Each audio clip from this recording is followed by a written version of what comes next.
একদিন একজন গরিব লোক রাস্তায় 10টি টাকা পেল।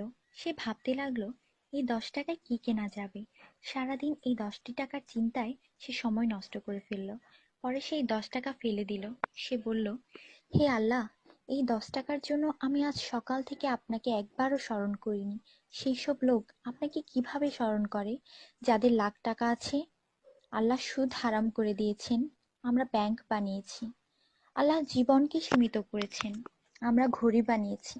আল্লাহ পর্দার হুকুম দিয়েছেন, আমরা টিভি, ডিভিডি, ডিশ দিয়ে বেহায়ামি সর্বসাধারণের জন্য করে দিয়েছি।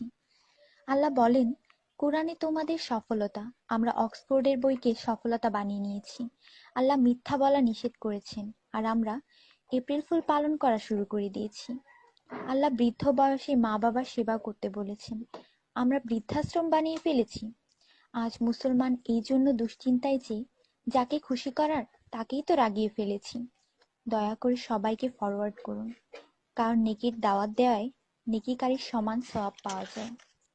একটু ভাবুন, আজান যখন হয় তখন টিভির ভলিউম কমানো হয়, কিন্তু নজর টিভিতেই থাকে। আর মনে মনে বলি, আজান যাতে তাড়াতাড়ি শেষ হয়। এতেই কি আজানের মর্ম? আপনি নিজে আপনার মনকে প্রশ্ন করুন। আজানের জবাব দেওয়ার চেষ্টা করুন, যাতে মৃত্যুর পর কালিমা তাইয়্যিবা আমাদের নসিব হয়।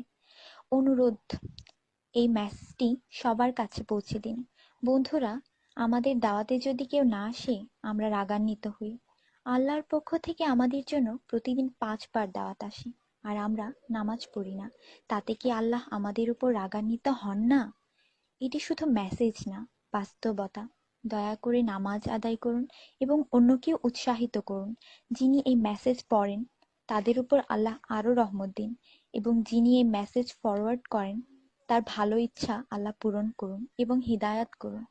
নামাজের চিন্তা করুন, ব্যালেন্সের না। আজান শুনে উঠুন রিংটোনের মতো। কোরআন মনোযোগ দিয়ে পড়ুন, এসএমএস পড়বার মতো। জীবন সবসময় থাকবে না নেটওয়ার্কের মতো।